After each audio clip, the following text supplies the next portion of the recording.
2017 regular board meeting to order at 6:31 p.m. Please stand for the invocation and pledge of allegiance. Dear Heavenly Father, we thank you for this day. God, we thank you for looking out for us, Lord. Thank you, Lord, for your guidance and help, Lord, during the storm. And we pray, God, that you'd look out for those, Lord, that are still impacted by the storm. God, we pray, Lord, for this meeting. God, give us strength, give us knowledge, Lord, and understanding to do our job, Lord, to the best of our abilities, to the benefits, Lord, of the people and the students of this community. God, we ask that you'd be with us in the future, Lord, in all things that we do. God, we ask these favors in Jesus' name. Amen. Pledge allegiance to the flag of the United States of America and to the republic for which it stands, one nation, under God, indivisible, with liberty and justice for all.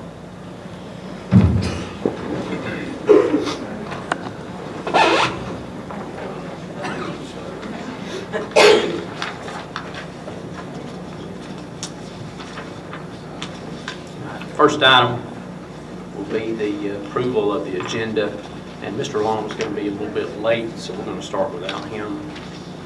Do I hear a motion to approve the agenda as presented? Make a motion to approve the agenda as presented. Motion by Mrs. Lewis. Here a second. A second. Second by Mrs. White. Any discussion? All in favor? 4, none opposed. Motion carries.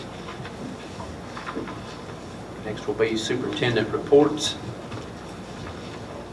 Thank you, Mr. Chairman. Before I start the reports, I would like to share, as everyone's aware, that we have canceled school for students tomorrow. And the reason for that is, of course, safety. I spoke with a number of people in the county this afternoon with the road department and powers and stuff. This afternoon, 19 roads were still closed.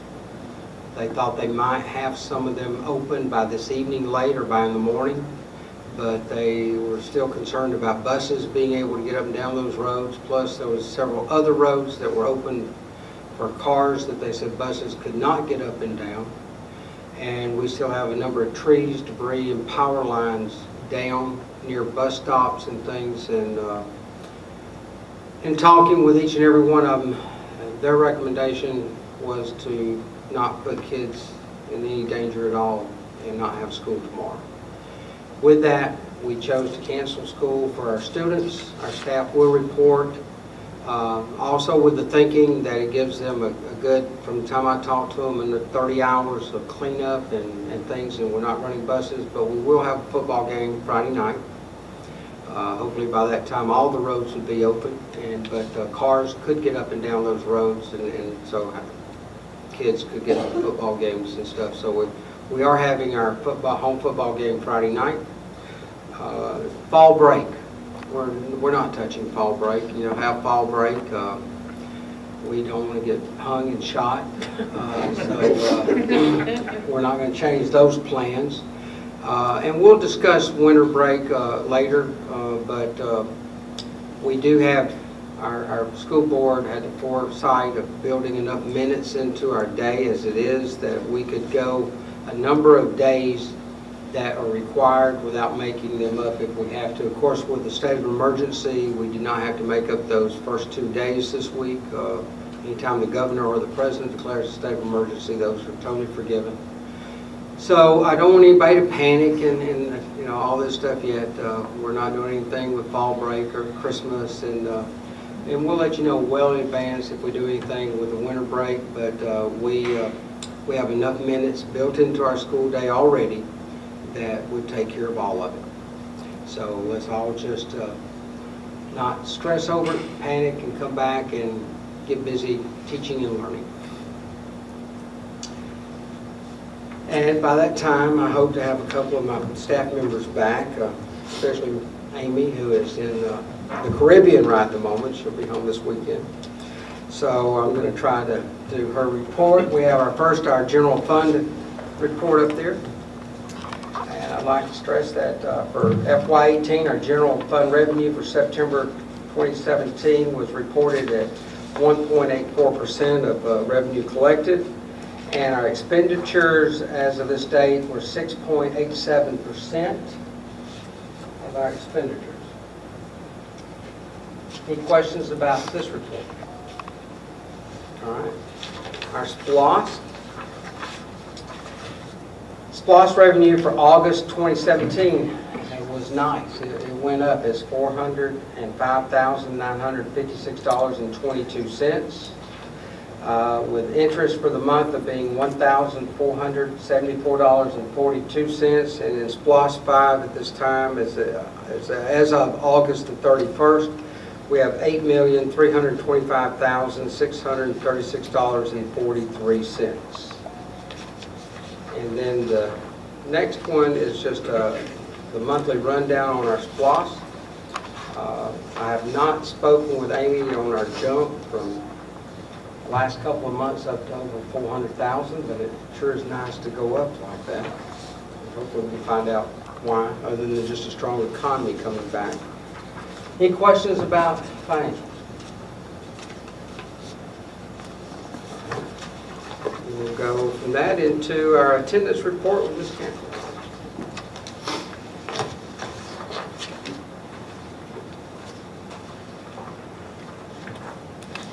Thank you, Dr. Wilson and members of the board. I'm very happy to be here today. And first of all, I just want to say thank you for what you do, for making the decisions that you have to make, and Superintendent, keeping our children safe. That's so important. I want to thank you for what you guys do. I also want to thank the community. There's so many people, our first responders everywhere. And I could start naming, but I'm afraid I'll leave somebody out. But every Sheriff's Department, I talked to Chris Lake today, and I was thinking he was at school, and he said, "Shelley, I'm out cutting trees," working on different things. So it's just, those type of things that you don't realize, but when we think, that our people, how much that we have to be flexible and we have to work in times of need like this. So, everywhere from the electric companies, Amico Electric, Georgia Power, Sheriff's Department, fire departments, city police, county Sheriff's Department. There's so many people I could go on and name. But I just want to say thank you to all of these people, because they have been out and they have been working hard, and I appreciate keeping everybody safe and our community safe. But thank you guys so much for always putting our children first in the safety. So again, thank you. Now we'll proceed to the attendance. I have 3 different awards to present this month. First one is you want to do the monthly attendance, Martha? Okay.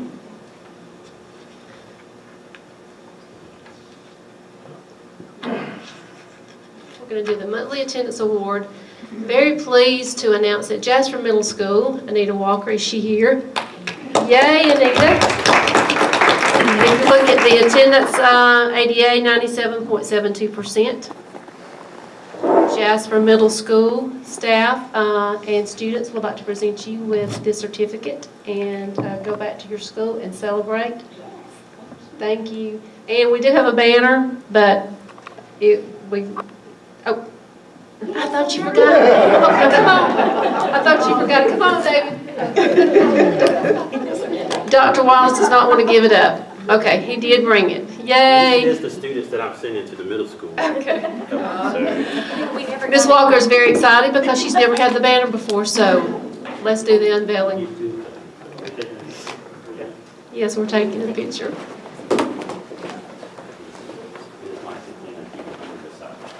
I won't do like Penny did. She put it out in the windstorm.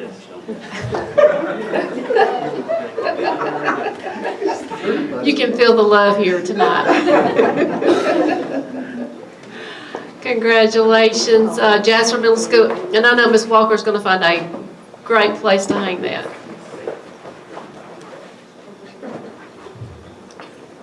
You want to That was fun. How many teachers does it take?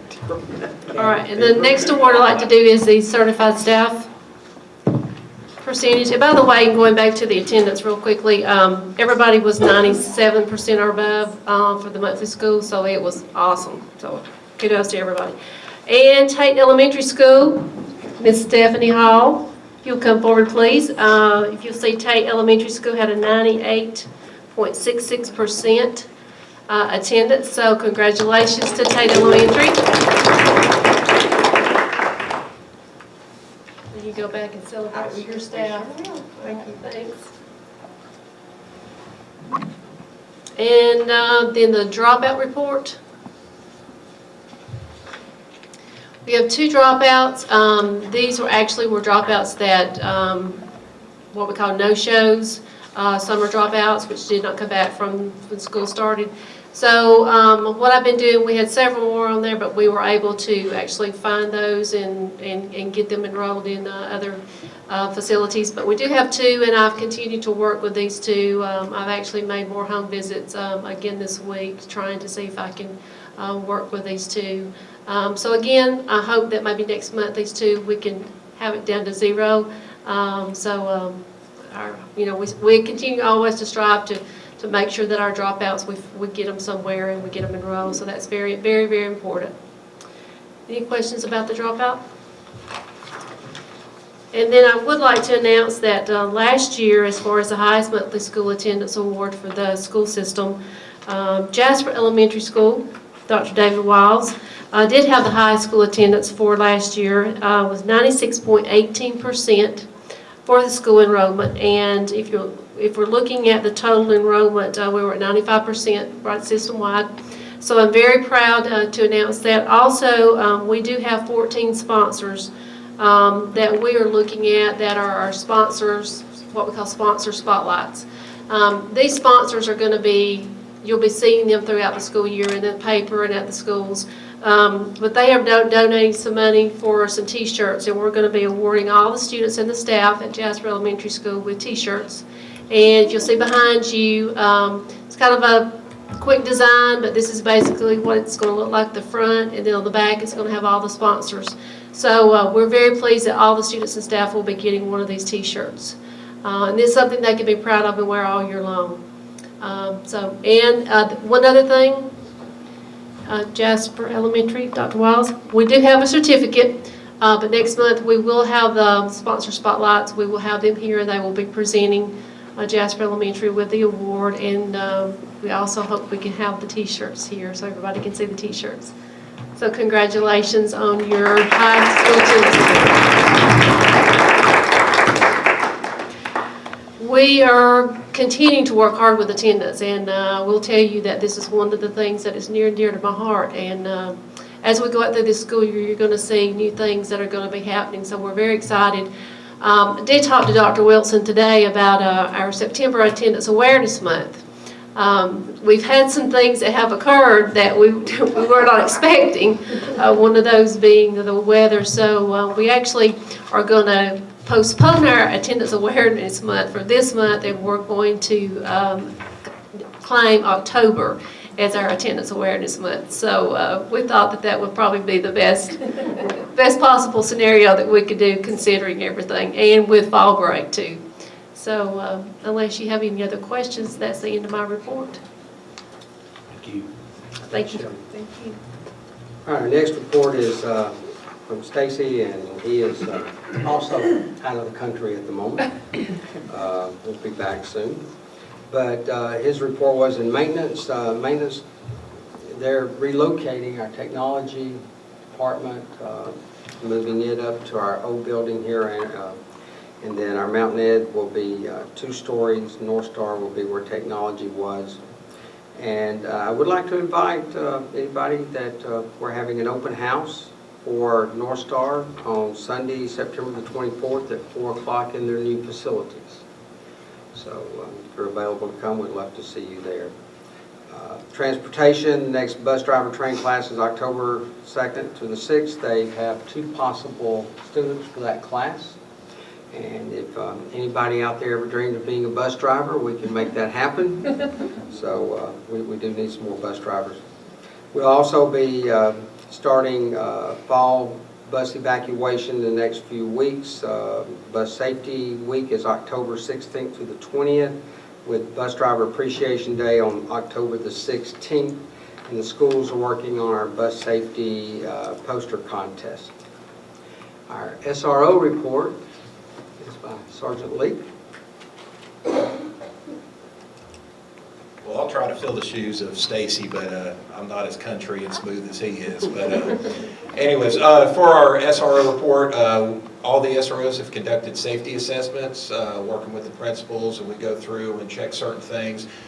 There's a lot of really awesome construction going on, updates to the camera systems, and as those go in, we put those into the assessments as well to do that. So we're coming out really good. Everybody's doing a great job of really keeping our kids safe. It's a team effort. As far as any charges we had at Pickens High School, we had one juvenile complaint arrest for battery. And at Pickens Middle School, we issued one truancy citation to a parent for their apparent responsibility of getting their kid to school. So that's all we have for the month of August. Thank you, sir. And Miss Beth. I'm sorry, I put her on the spot all of a sudden. I do want to say publicly that one of our unrecognized heroes a lot of times, and you never hear a lot from her, but because she does such a great job. No one complains as long as everybody's being fed and fed well, but you let somebody not get fed, you'd hear about it. And she does a tremendous job, and it just makes it look easy. And if you'd just like to share a little. Sure. I think the only two things I had on there was coming up in October is National School Lunch Week, and that's going to be the week of October 9th through the 11th. 13, 5 days. At any rate, the theme is Recipe for Success. So again, if you can find time to come into one of our cafeterias that week and join us, we would really love to see you there. Then the only other thing I had mentioned at the time that I gave Stacy this report was about free and reduced, and at that time we were targeted for our grace period for the benefits from last year to end on September 12th. I told Dr. Wilson this morning actually that since we've missed 5 days of school, it'll be 5 tomorrow, or 6 tomorrow.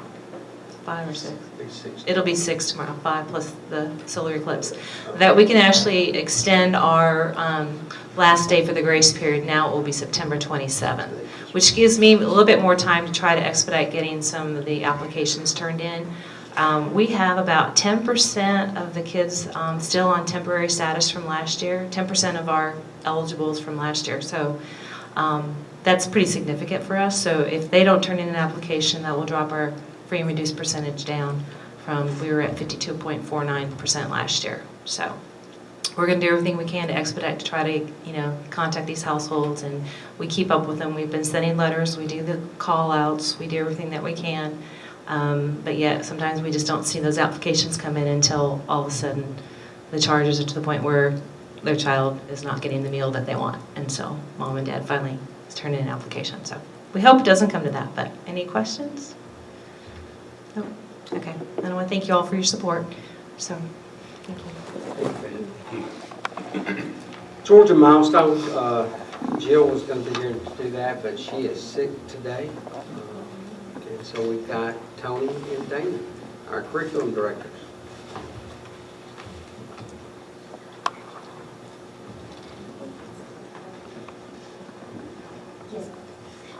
Good evening.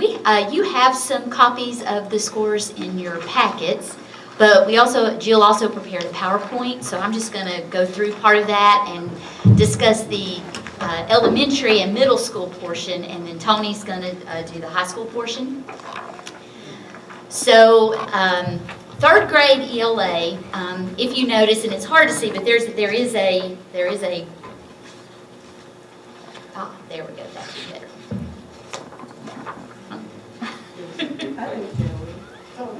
Yay, okay. So it shows you have some color coding. One is 2017. And then, of course, you also have our results for 2016 as well. Developing learners and above were higher than last year, but were lower than the state and the other RESAs. Part of this is because this is the first time our third graders take the test.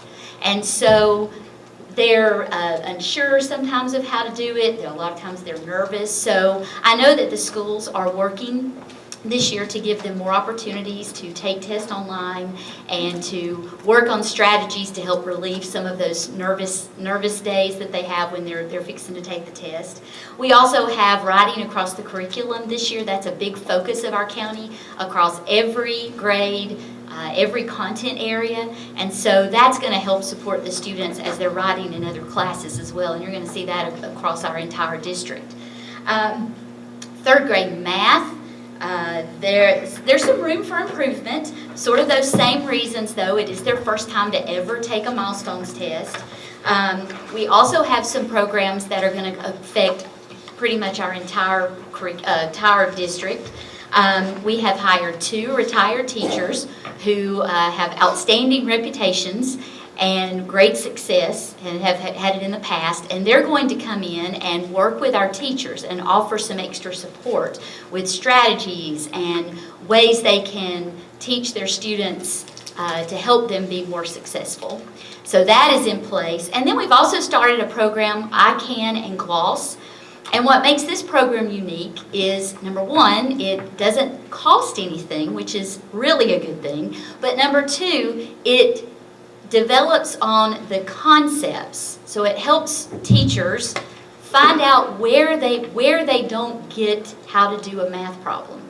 And so it really delves into and helps the teachers delve into and pinpoint where they're actually struggling, what part they don't understand. And then there are activities and strategies and things that they can work with those students to help them. And again, that's a program that we're doing K through 8. So I think we're really going to begin to see some areas of improvement there. We also do number talks, which also is a conceptual program and helps teachers teach how to think about the math instead of just how to do the math. So I think we're going to see some improvements.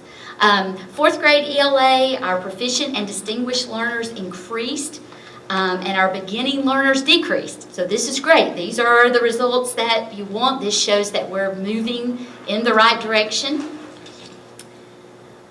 Oops. Went too fast, sorry. Okay. Again, both of our developing and above and our proficient and above increased from the year before. So again, that's what we want to see is the improvement. 5th grade, our beginning level decreased, which is great. That means kids are moving up, and our proficient level increased. So that's also great. And of course, 5th grade, we're going to be continuing with those ELA programs we've started. 5th grade math, we have a little work to do, but we have our plans in place, our new programs, our teachers that are going to come in and help us try to address some of the issues that our students are having. Of course, 5th grade's the first year students are tested in science. Proficient and distinguished improved, which is what we want. Our teachers have also been going through a lot of training to help with the new standards that are going to be that have been rolled out for this year, and to just help students think like scientists. And so that's Georgia's how the new standards are set up. 5th grade social studies, again, proficient and distinguished improved. And they also have new standards, so our social studies teachers have been in trainings and will continue to be in trainings to help address the new standards and the new ways to teach those standards.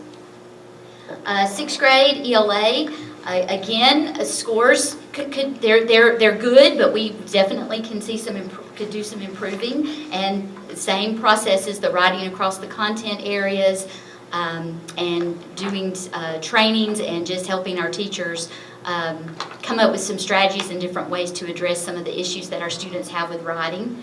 6th grade math, proficient learners increased, so that's the direction that we want to go in. 7th grade ELA, distinguished learners improved. 7th grade math, beginning learners decreased, and the distinguished increased. So definitely the right direction. 8th grade ELA, we have, 8th grade ELA, again, we had some areas of improvement, but also have some areas to work on, and we have plans in place to deal with those issues.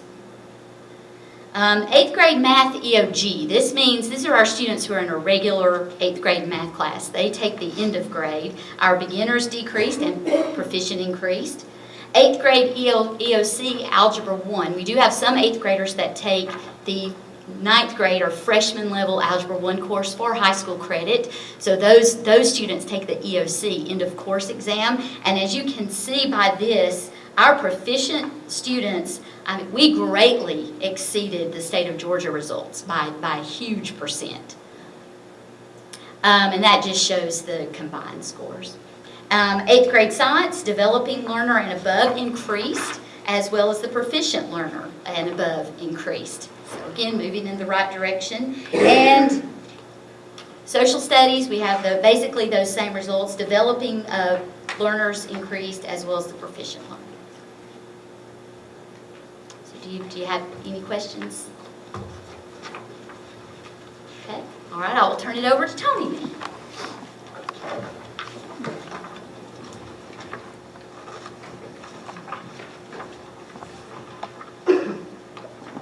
Okay.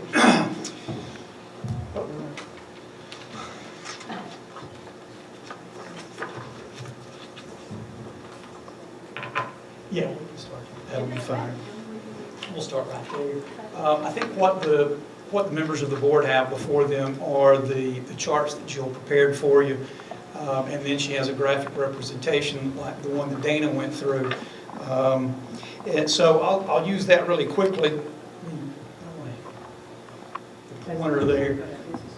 There are, across the top, you'll see there, beginning, developing, proficient, and distinguished learners, just so that we understand the definitions there from the state. Beginning learners are those that are identified by the state as needing substantial support moving forward. Then the next step up from that are the developing learners. Those are identified by the state as students that need additional support moving forward. And then you get into the proficient learner, which the state says is where they need to be moving forward, everything is fine. And then you get to the distinguished learner, which has gone beyond proficiency. So as you look at the charts, when we switch over, you can go ahead and switch to the chart now. When we start looking at those charts for the distribution of the grades by course, the bar graphs that Dana was using,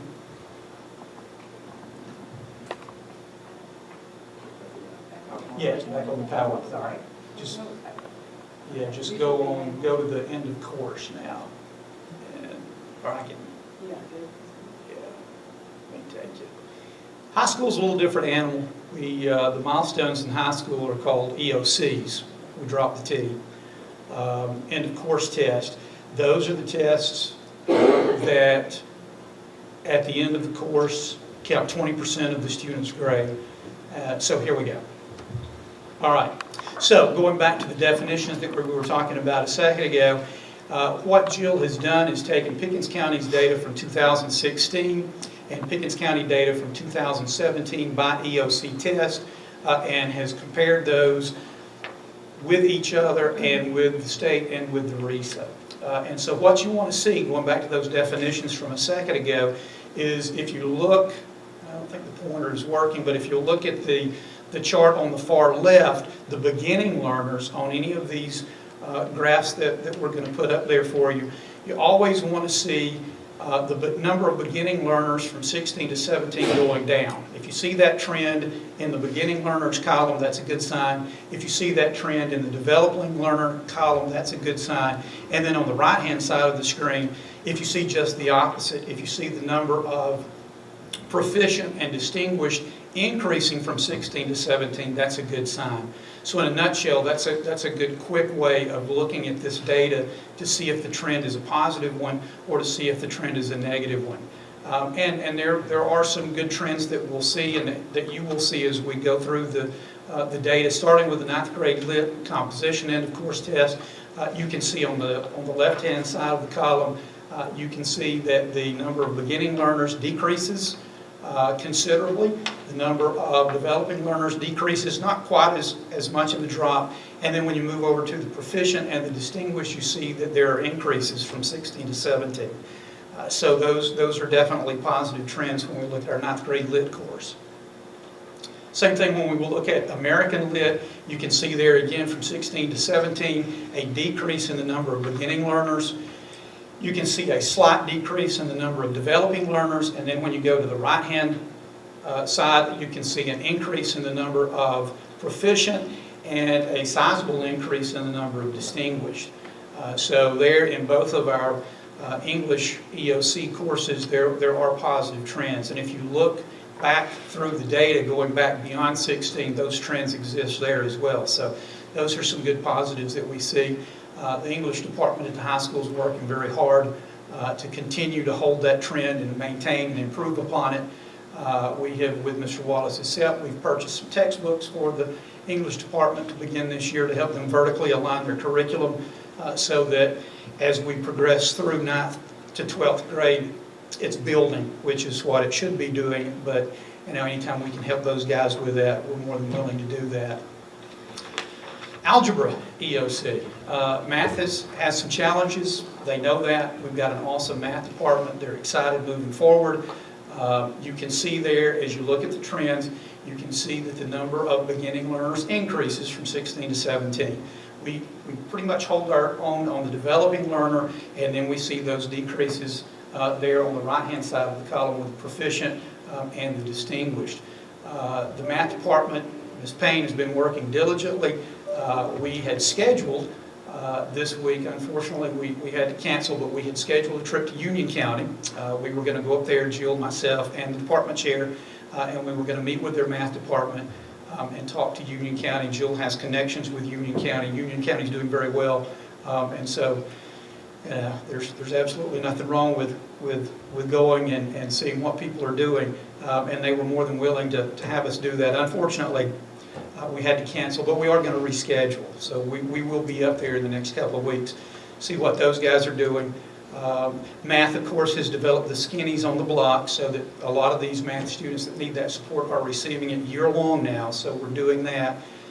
There's a program from the University of Texas that the math department is using this year to give them access to tests, questions, and to work with the students on those things. Math has been trying to hit a moving target for the last couple of years. The standards have changed a number of times, and it's that math in a perfect world is difficult to teach. I never could get a grasp of it. But it's difficult in a perfect world, but when they're constantly changing the standards on you and then rolling out the writing parts of the test, which is an entirely new animal that they're trying to deal with, that they are faced with challenges. Now, granted, we're not making any excuses. We recognize that we have an issue. As we move to geometry, the same trends hold true on the left side and the right side. We recognize that there are issues, and we're going to deal with them. This board's leadership and this superintendent's leadership has created a lot of excitement at the high school. There's a lot of energy down there, and we're going to get it fixed. As we move on into the sciences, there are some positive trends. Science has been doing really well. We've been working closely with science and social studies this year as we move into textbook adoption. And those two disciplines, they're again trying to hit moving targets. Those two disciplines are under new standards this year, so their standards have changed.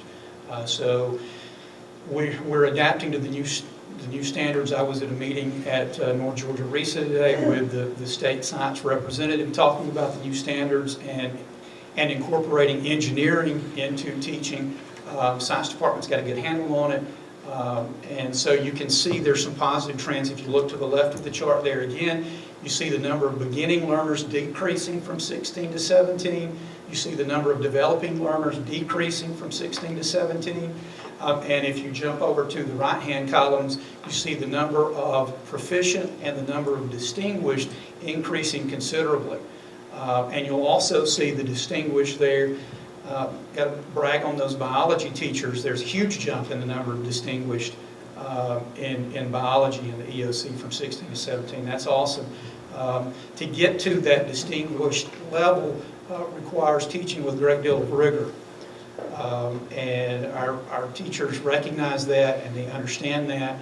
There's going to be some training moving forward on deconstructing the standards so that they understand the level at which they need to be teaching, but those are very positive trends. And like I said earlier, they go back into earlier years if you look back. Same thing with the physical science. You can see from 16 to 17, the number of beginning decreased.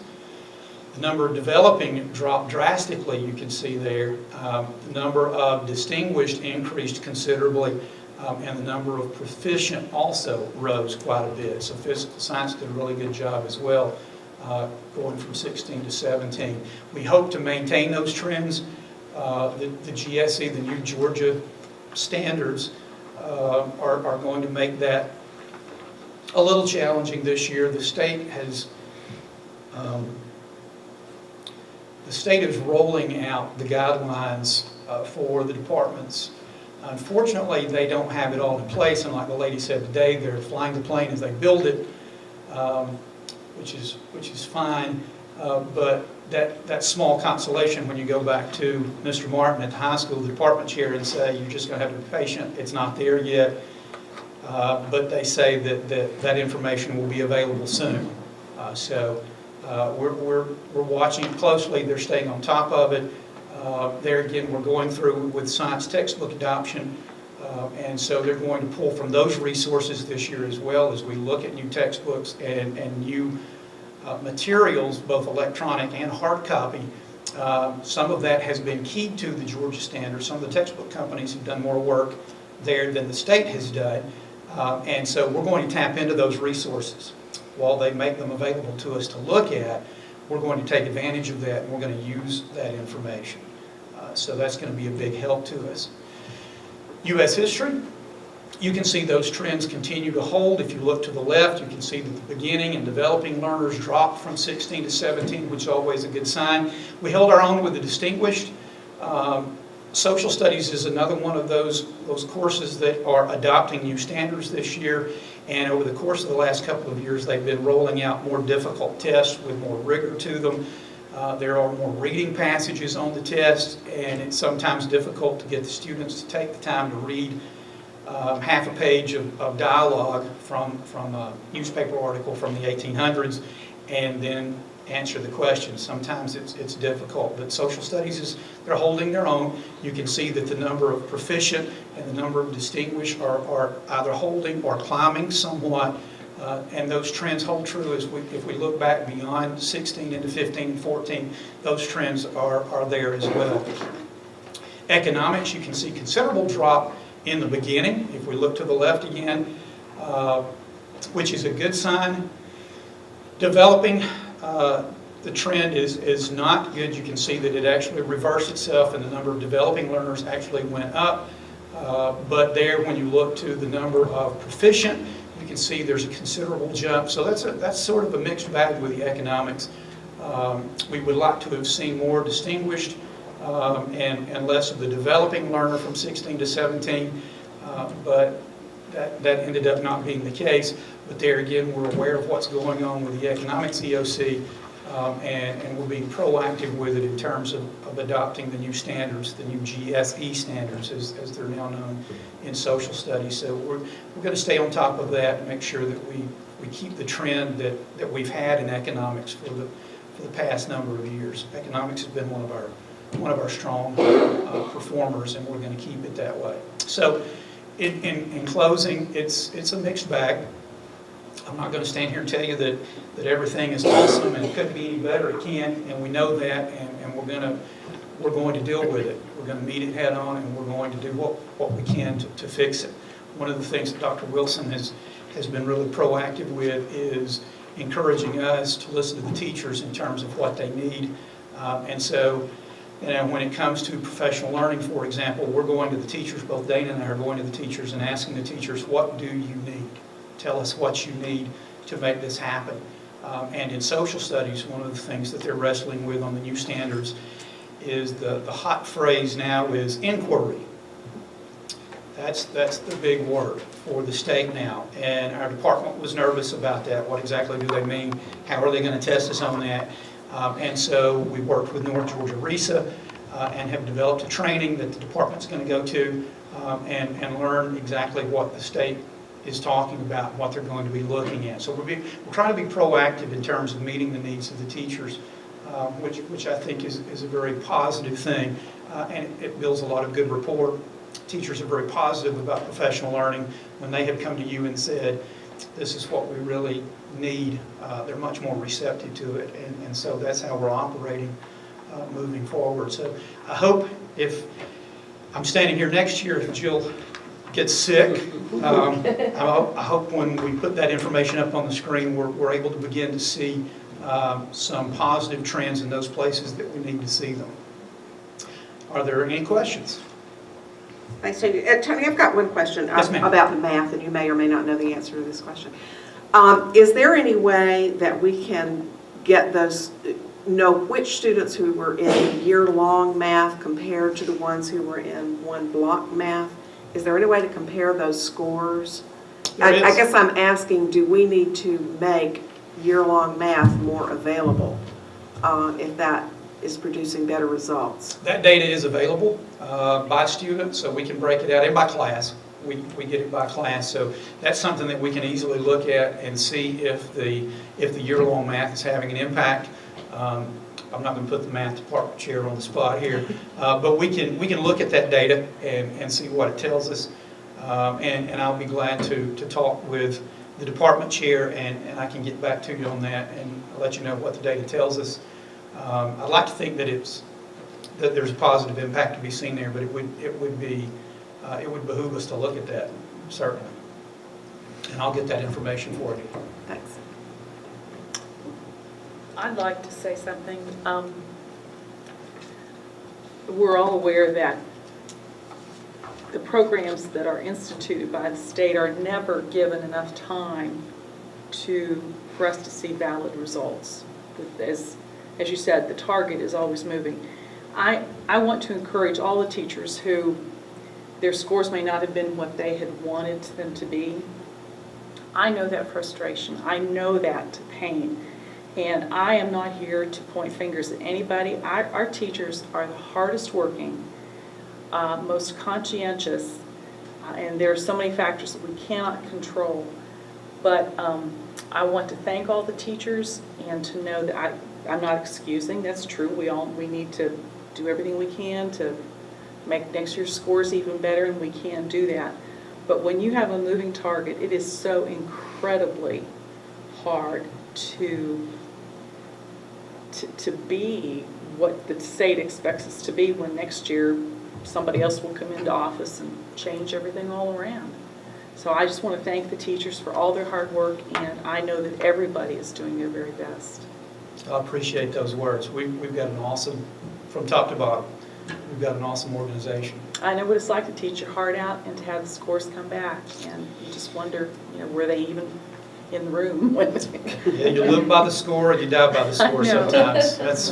That's why when mine were good and people would say positive things, let's not do that. Well, you never know what next year's going to be. Thank you to all of our teachers. Well, thank you. Anybody else got anything? And I will get you the information on those math Thanks, courses. Tony. Thank you. Mr. Chairman, that concludes my report. Oh, I got one, sorry. CTAE. No, we're just going to totally forget about CTAE. No, sorry. I gotta have it done. Good evening, everyone. Is that a clicker? Can I just use that?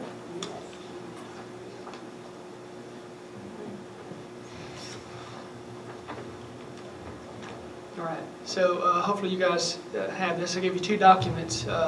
What we need to do today is approve our local plan and just a little bit about it. So Pickens is the other federal grant that doesn't have title in front of it. So it's kind of like all the others. We have to approve this every year and then every 5 years. And so what we're doing today is going to approve the budget and the local plan that I put together. You guys should have that. What's the act? Hopefully you guys have read that. But the main thing that we need to know is we're given an assurance as a system that we're in compliance with these regulations. And the first thing that I did when Dr. Wilson made me the CTAE director is I jumped right in here from my CTAE background at the DOE, and pretty much we look good. You know, I don't want to take credit when this is all done. It's the previous couple of directors that really prepared us for the success of this review coming up on October 24th. So, okay, so what we're doing tonight is one-year funding application. So we have the application in for CTAE and for ag, so you're looking at both. And pretty much, I saw extremely small differences in the budget. The only big difference we had is Joe Wright retired. And we have a brand new teacher coming in, so the supplement for extended day and extended year is smaller. The program improvement, which is the important piece, the $32,922, I believe last year was within $20 of that. So we saw very different small changes. And the Perkins Plus grant, I'm going to keep the same. We're going to use that for, and let me see, I think I have it in here. There we go, there's the others. The Perkins Plus was around $9,000, and I've allotted that towards testing and improvement in testing, so we can get materials. If we don't use that for testing, I hope we do, because that means we're really testing a lot of in-the-pathers and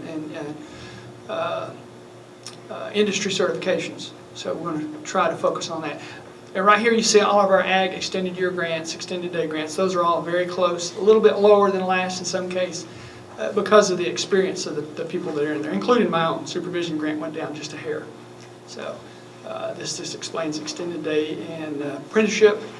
Just so you'll know, when, at the end of this you'll see Move On Ready. The governor has once again, Daniel's smiling too, they once again renamed it dual enrollment. It's dual enrollment again. Thank goodness. So it's much easier to understand. So a lot of our money will also be used toward our CTSOs. A lot of this extended day and extended year is for CTSOs. And that is co-curricular. Keep that in mind. You'll always hear me say that and preach co-curricular. It's not just for fun. It's actually part of the curriculum. That's extremely important for CTAE. Supervision, that's pretty much me. That's the supervision of it. And this is just what we had last year, earned 16, 17 FTEs and CTAE, and it's very close to the same this year. I should have those exact numbers soon. So these are the current programs. You guys have seen those. And the big thing for now is just our pathways. Where's my slide at? There we go. All right, so what are we going to do in the future? So some of the things, first thing I decided when I came in is if it ain't broke, don't fix it. Most of our programs, if not all, meet state targets. Pickens County CTA is always above the targets of the states and way above the federal targets for support and for outcomes. But we do want to pursue some more industry certifications. Of course, we want to really, you see, Move On Ready. They changed that after I sent this in. So, but we want to work closely with the technical college. There's a lot of things that we can do over there that we don't have, and vice versa, that we can take advantage of. It's there. The labs are there. We might as well use them. We want to make sure we continue to offer ag, business, and then some STEM classes. And a big thing for me at the middle school, a big thing for me is to include math. And so I've talked with these folks. We're trying to do it. We need to implement math even more. You'd be surprised at how much math you use in a CTAE and a technical program. So you can't say technical without math. And then we are looking into expanding programs in the near future. Hopefully JROTC and or public safety or something else. We'll do surveys. JROTC, the big thing about that is it's a waiting list. First thing Dr. Wilson did when he came on board actually is we called the Army and made sure we were on the list and made sure since we don't have JROTC in our county that we're moved up the list. So we're not at the bottom of the list, you know, it depends on our needs, and so we're just waiting for the Army to get more funding. So, and then we want to start doing additional career days that involve local businesses and industry partners. So, two new things coming from CTAE, well there's three. One of them is a certification that you can get. This was already put up too. Something I started working on at the DOE was a certification for the district for economic development. That apparently the wheels kept rolling, and that's in pilot now. When it gets out of pilot, I hope to have Pickens County get involved with that. It just brings everybody even closer together, the technical colleges and universities. So, another thing is the Georgia's Career Pipeline. This is something else that's new. You can go to that georgiacareerpipeline.godot.org. It's a website where you as a community, an educator, or a company can go on there and see what our kids are taking, how they're doing in it, what kind of workforce is coming out of Pickens County. It's kind of a neat data tool. So, And then, just so everybody knows, everything to do with education at the Economic Development Department statewide is now called Georgia Work. So if you see that, you'll know what it is. And that's it. That's just our sources. So if you have any questions, like I said, budget almost virtually stayed this within a few dollars of what it was last year, and we didn't change much of where it's going. We're already doing a couple of technical things at CTAE. A lot of it's travel and training for our folks, including me. It's required, but we have a great program. Thanks to Chris and Tim. Tim's not here tonight. They've done a good job previously, setting it up for success. So, any questions? Thank you. Thank you. Thank you, Rick. Now, Mr. Chairman, close my reports. Okay.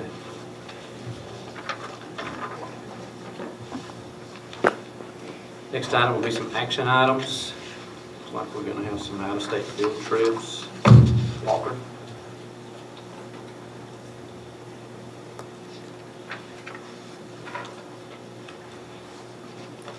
I apologize. I thought this was going to be on a consent agenda, so I didn't bring my experts.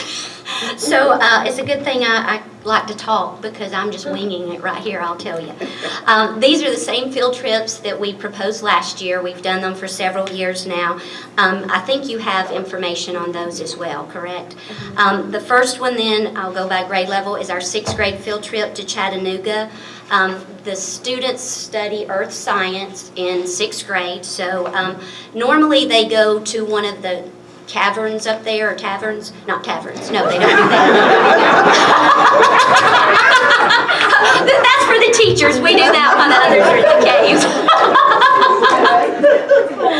But when we do that, y'all can stop laughing, because you know I'm not prepared for this.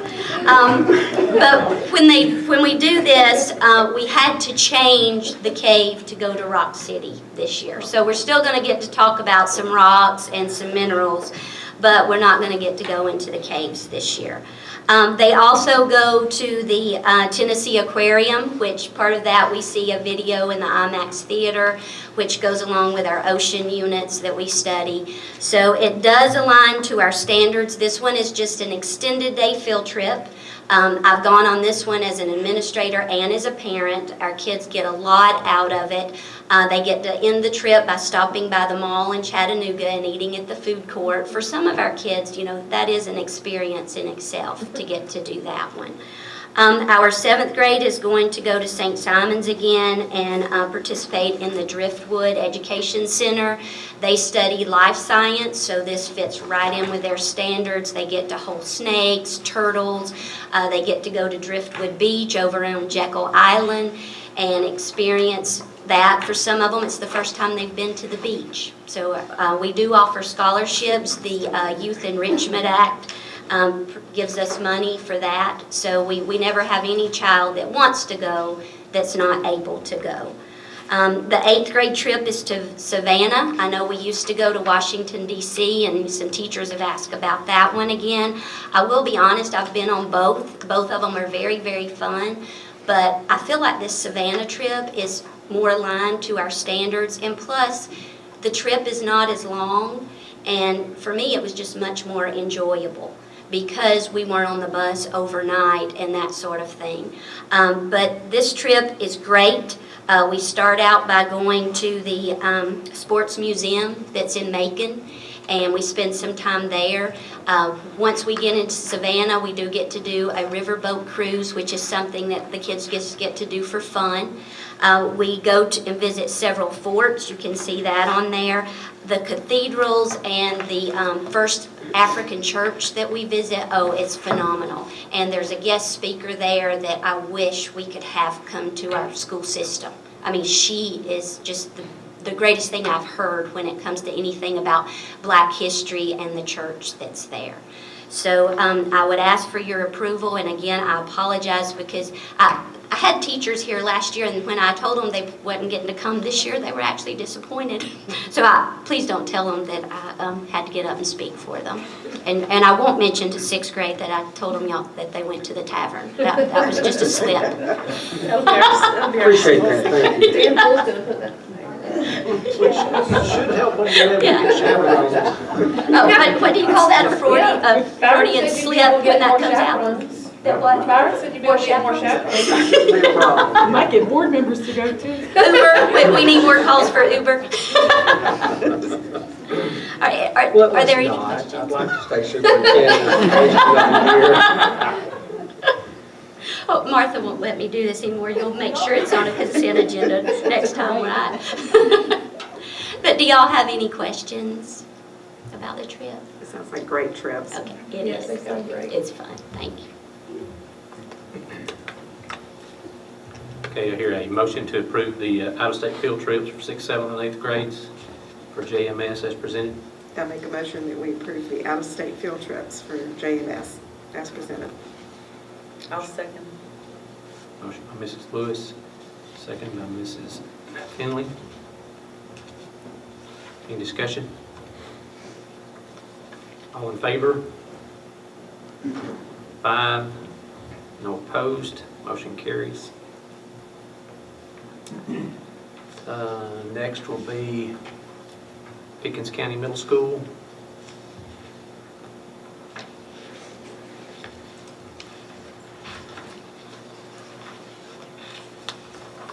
Okay, I did bring Dr. Nelson and ask her to be here because I know she can present this trip much better than I could. And unfortunately, I don't think we have a tavern included in that. I'd like to go with Jay in there.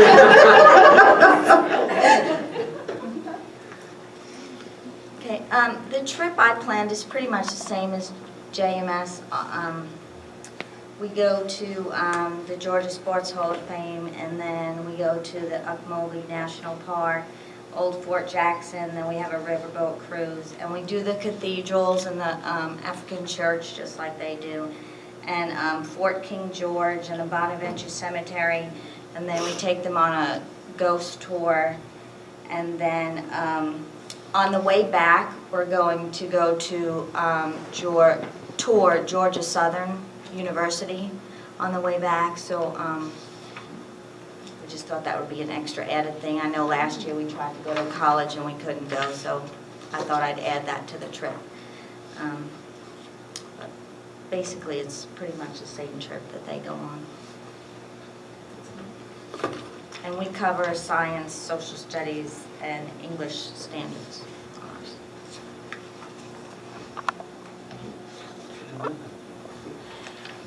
Thank you.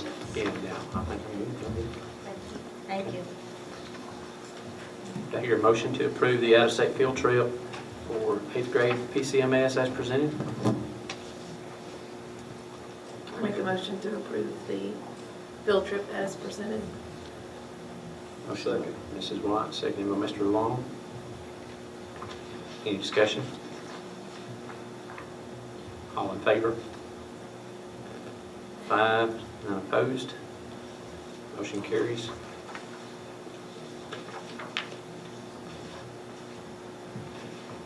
Next will be Mr. Oubre. Good evening. I apologize for the shorts. I just came from a rehearsal and I got to go back to one. So we're doing that.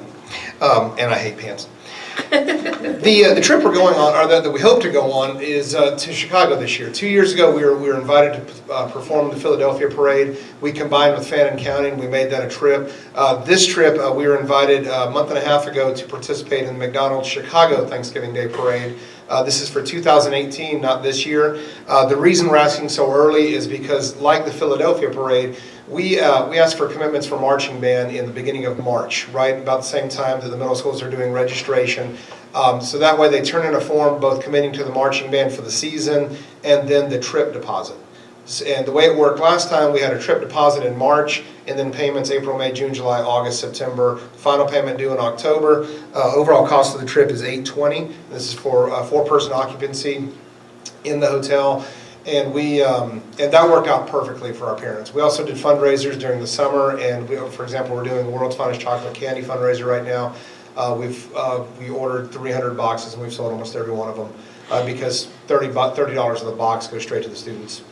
So that's worked out real well. As you can see by the itinerary, there's a lot that they cram in. In fact, I'm kind of worried that they're cramming them so much in one day, or not for one day, but Tuesday through Saturday. We do get to be in that parade. That is a huge, huge honor to both to be invited and to participate. It's part of my plan that eventually we get to do Macy's. But Macy's, I'll tell you this, Macy's really wants 200 to 300 member bands, and we're about 100, 110 depending on the year. But we're going to build up the resume until they can't say no. So that's why we're doing this. There are plenty of fundraising opportunities for the students. Chaperones can go. One thing that we want to do differently, with the Philadelphia trip, it was students that wanted to go, and we had 58 commit, and then about 65 commit, and then about 20 parents. This time we're going to find a way to get every single person in the marching band going.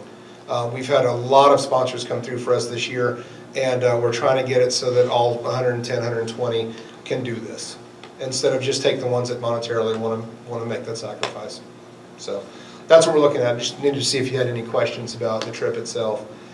This is a different company than I've ever used. I've always used Creative Group Tours out of Athens, but because Group Travel Planners has a contract with the Chicago Thanksgiving Day Parade, you have to use their services. I have found them to be quite comparable to the company we do use. Like I said, $820 for quad occupancy in the hotels, 56 passenger buses. There's meals included each day too. Yeah, a meal is paid for every day in addition to breakfast. So they basically pay for one meal per day. And the deposits are very reasonable, and our booster club is more than adept at handling that kind of money. So let me see if you had any questions. So, Are we doing this with another school, or are we just? This one, no. We're hoping to combine with Fannin again, or even Gilmer, sorry, because it's the 515 stretch. We're trying to do a 515 mega band eventually. That's on the horizon. But Fannin is going to London next year, which is 2 years of fundraising, which we have been offered that trip as well. But I don't think our families are ready to commit $2,200 over 24 months of fundraising.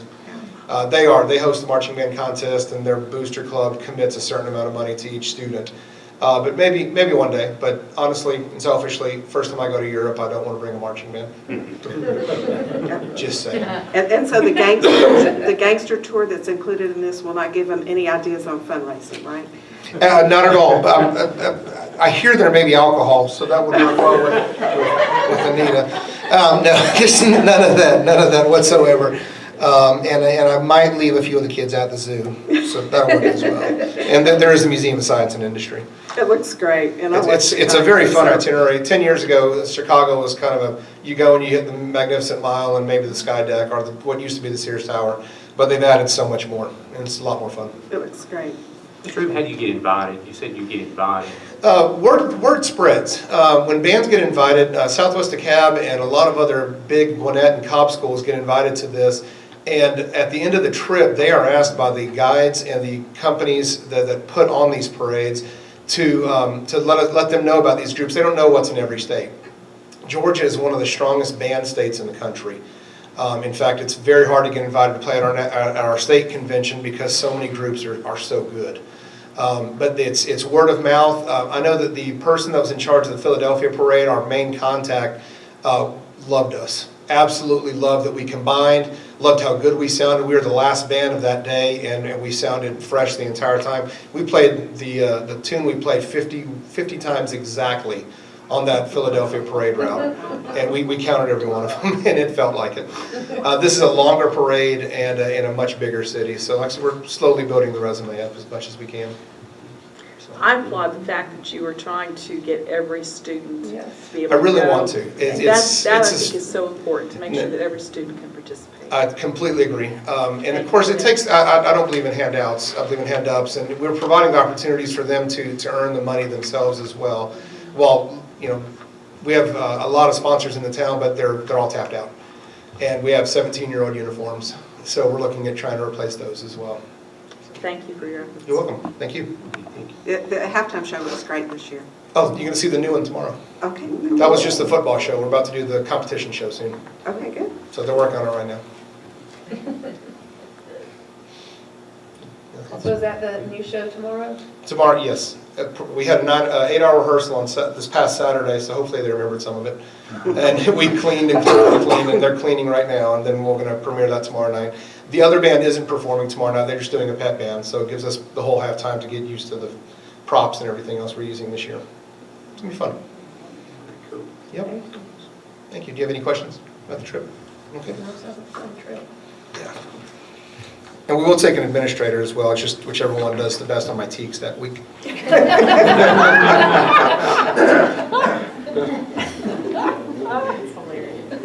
Early year substitutes, right? Okay, I will make the motion to approve the out-of-state field trip for the Pickens High School Band to perform in the McDonald's Thanksgiving Day Parade in Chicago in 2018. Here a second. Second. Second by Mr. Long. Any discussion? All in favor? 5, no opposed. Motion carries. And we have seen the CTAE plan. Do I have a motion to approve the FY 2018 CTAE local plan?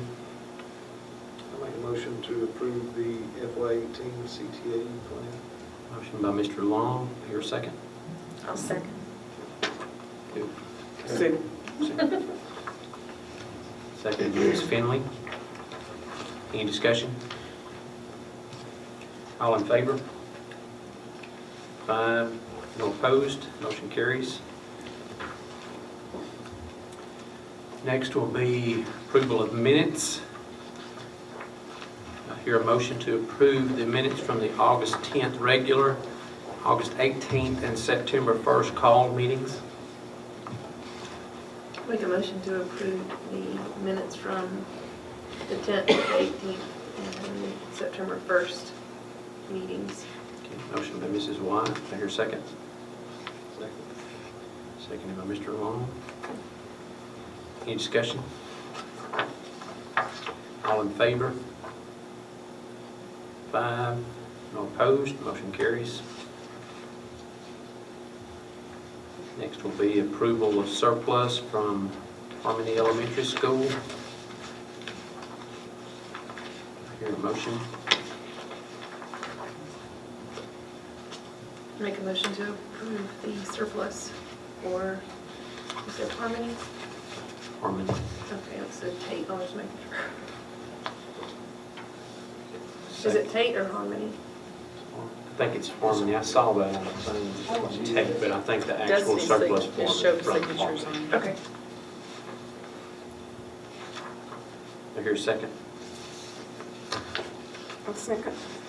I'm just shocked to see we still have chalkboards to serve. That is exactly the thing I was thinking. I'm going, we have chalkboards? I love chalkboards. Seconded by Ms. Lewis. Any discussion? Any discussion? All in favor? 5. Any opposed? None. Motion carries.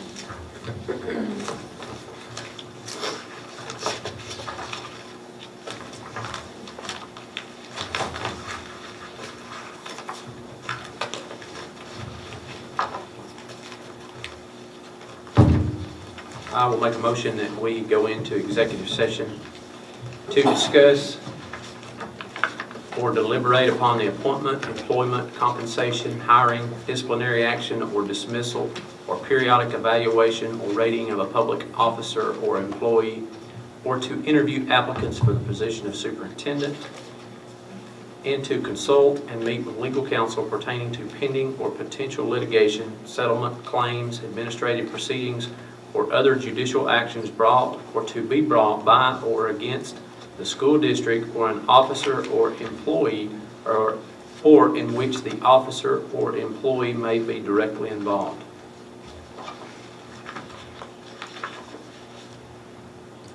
Here a second. I'll second. Seconded by Ms. Finley. Any discussion? All in favor? 5. None opposed. Motion carries. At 8:20 p.m., a motion was made by Mr. Long, seconded by Ms. Finley, to come out of executive session. No action was taken. I hear a motion to approve the executive session minutes as read. I make a motion to approve the executive minutes as read. Motion by Mrs. Lewis. Here a second. Second. Mr. Long. Any discussion? All those in favor? 5, none opposed. Motion carries. Next item will be the approval of personnel. I'll make the motion to approve the personnel report as presented. I'll second. Seconded by Ms. Finley. Any discussion? All in favor? 5, none opposed. Motion carries. Next item is board comments. Comments? I'd like to thank Dr. Wilson again for closing our schools with the safety of our children, our staff, as our priority. I applaud them.